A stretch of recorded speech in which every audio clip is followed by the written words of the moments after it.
So, you've just upgraded your account to Legion, and you want to use your level 100 boost. So, do you do it on a level 1, or do you do it on a level 60, as I've done to make sure I've got my professions? That decision's up to you. But whichever, you're going to make the boost now. Check that you got the right professions, and then up to 100 it is. And then you're going to see your gorgeous new Garrison, your fantastic Garrison. You're given a level 3 Garrison to start you off with. Are now our greatest weapon against the Iron Horde. Lead us to victory, General. Unless you Horde, in which case you get a dirty snowball, this hideous carbuncle. But either way, you will find yourself with a little collection of rubbish followers. And if you want to get into the old missions quickly, you're going to need to get some more. Now, of course, you can go through the zones and do all the quests that you haven't done on this character. Get your outposts built and get character followers that way. Or you could find a few quick ones. So what I'm going to show you is some of the quick ones I've gone around collecting around different zones. I'm not going to cover the starter zones because they'll be different between Alliance and Horde, and they're quite low level anyway. But I'm going to show you the ones in the other zones, the common ones that anyone can get, no matter which faction you are, and that you can get quite quickly. Now, the one exception to that is a follower, or at least part of a follower, that can be found in Frostfire Ridge. We're sort of heading over to the northeast section there, and we get the boots from the image of Archmage Vargoth. With flying, it's a lot easier to find. This was a bit of a pain. It wasn't horrendous, but it was a bit of a pain to find it before. You can see as you're a little distance off, you see a big yellow image of Vargoth there. Just go down, collect the boots, and there are 4 pieces to collect altogether.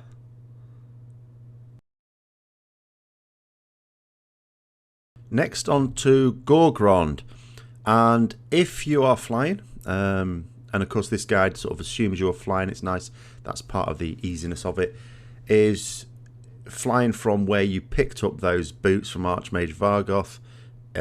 You will get straight to the next part, which is just found over there. It's a little bit to the north of where I am here. If you haven't got flying, maybe you're returning to the game and you've decided to get your 100 boost just to get a character up. Maybe you don't even have a level 100. Then you'll have to work out how you fly around here. You'll notice on each of these I'm putting the map up so you can see where it is roughly. But as I say, these ones point themselves out quite easily with the big yellow glowy thing. Further south in Gorgrond, near the world boss location, there is a follower that can be picked up here called Tormrock. He's like an ogre fella, but he's a very little ogre. Dressing like gladiatorial kit. You can see there on the map. There is a very short little fight to do here, 3 waves. So you're basically helping him out. He's been attacked by locals. And afterwards, he will want to speak to you, and then you just sort of collect him as a follower. Nice and easy. And then there is another one just around the corner.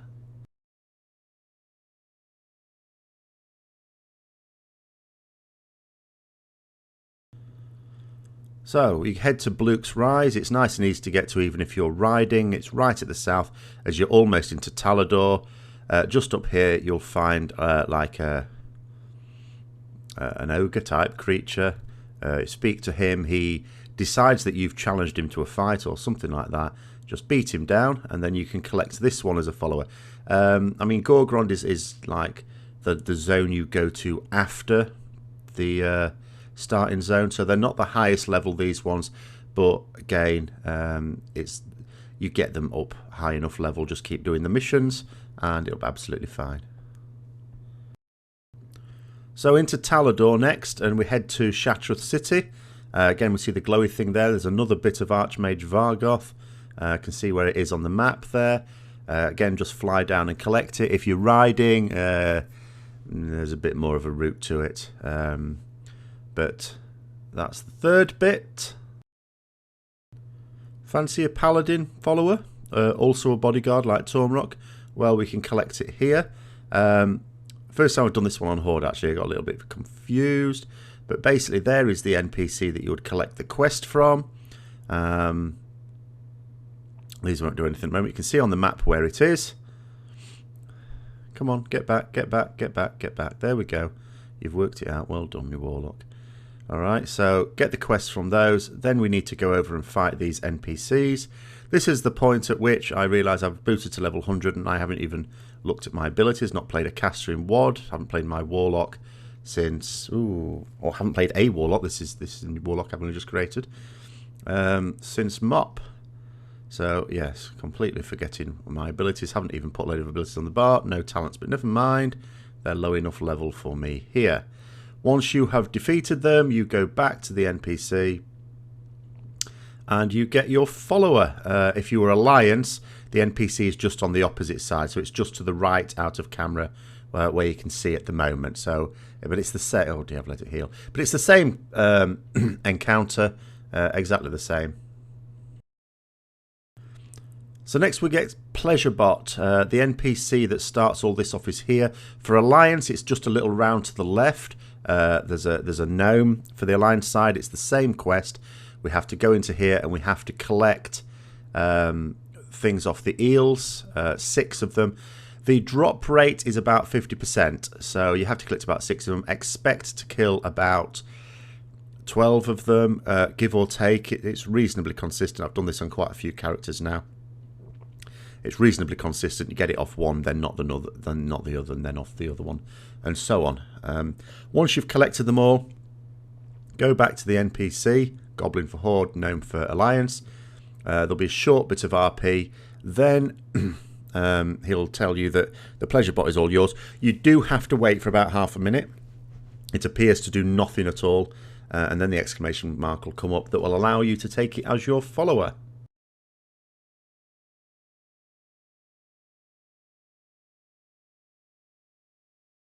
Okay, on to Spires of Arak. We want the cave. It's just here.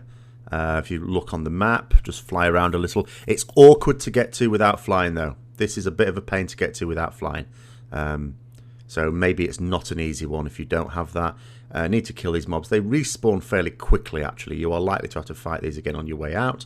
But there you go. So we go in here. There is the follower is at the end of the cave. You can then just take him. And that's that one. And that's the only one in Spires of Arak, really, that I am aware of. There are several you can get after short quest lines, though. But in terms of the one you could just rush straight in and get, this is the only one that I know of. Okay, and into Nagrand, finally. This is where we're going to get reasonably high-level ones. Now, one of them, a Death Knight Abugar, you get by collecting 3 bits of his fishing rod. The first bit is just around here. For Alliance, you come across this quite easily because you have a little quest in this area. So there's the first part.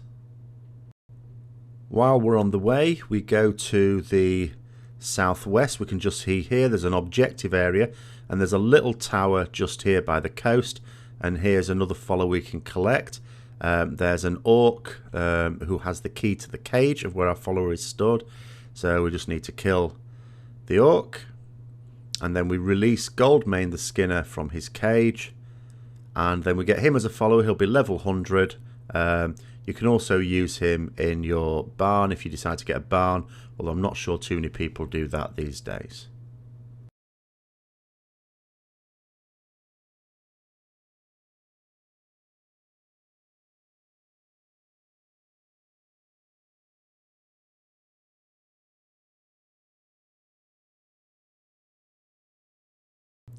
Then on to the second part of Abugar. His real just on this bridge. It's just off the little area with the ghosty orcs, the ancestral land area, just in the water. So we collect that, and that is the second piece.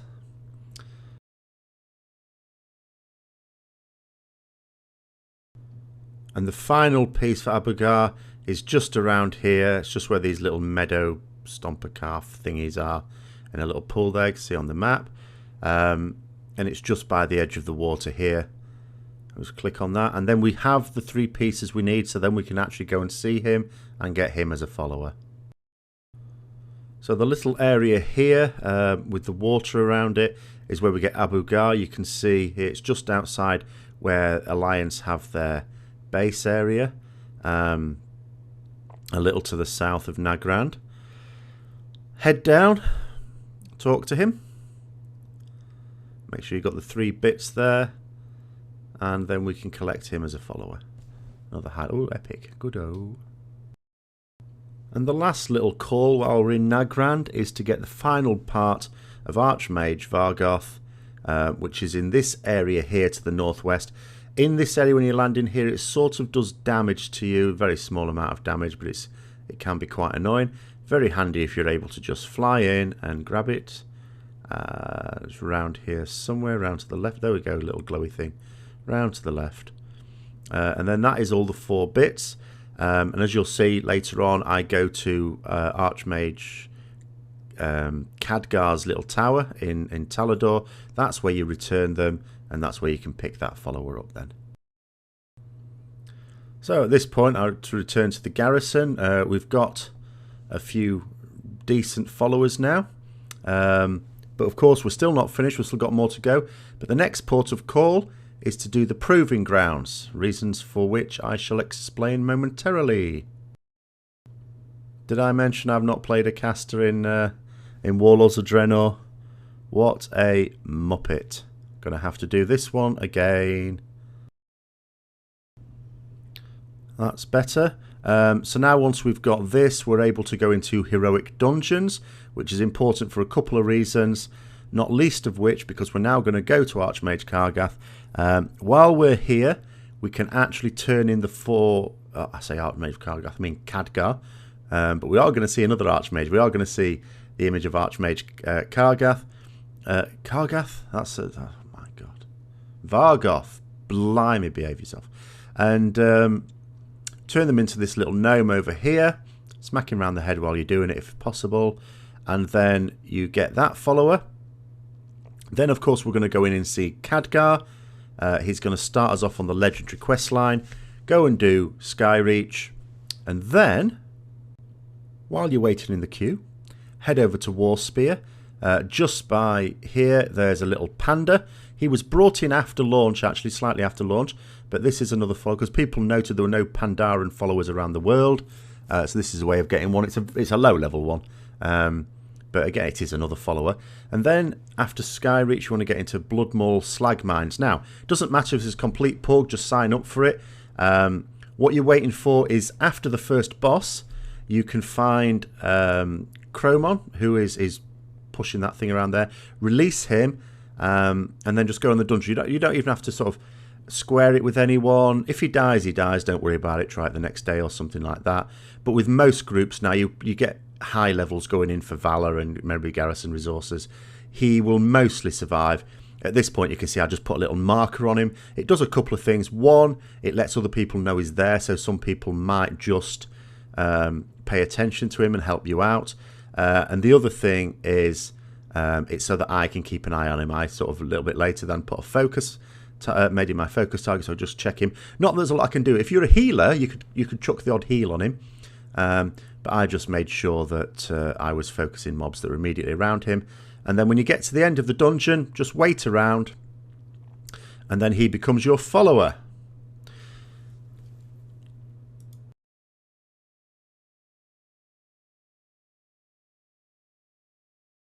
Now, of course, there is a follow to be had for another dungeon. UBRS potentially has 2. If you get the inn and upgrade it, you get a quest from the Dozy Gnome. My brain rejects Gnome, so it's made me forget the name already. Millhouse Manostorm, that's it. You can get that from UBRS. You generally are not going to need to sort of ask people for any help on that, as long as they're clearing the trash in the sort of final room, nearly the final room. The other one is Leroy. Now, you wouldn't be able to just go in and do Leroy like I did Cromon in the Bloodmaw Slag Mines, because you need to clear areas that people do not normally clear when they're rushing through it. So in that particular case, you could ask the group if they'd like to do it. just expect that most people are not likely to, unless the tank. Usually, it's a case of if the tank realizes that they don't have it and they would quite like to do it, they may well agree to it. I have seen that actually a few days ago when I was on my paladin, and but you never know. Always ask, you never know. But don't be too upset if people just say no. It doesn't really matter. So after that, you've got yourself a decent number of followers. Hope this was useful. And enjoy your level 100 boost.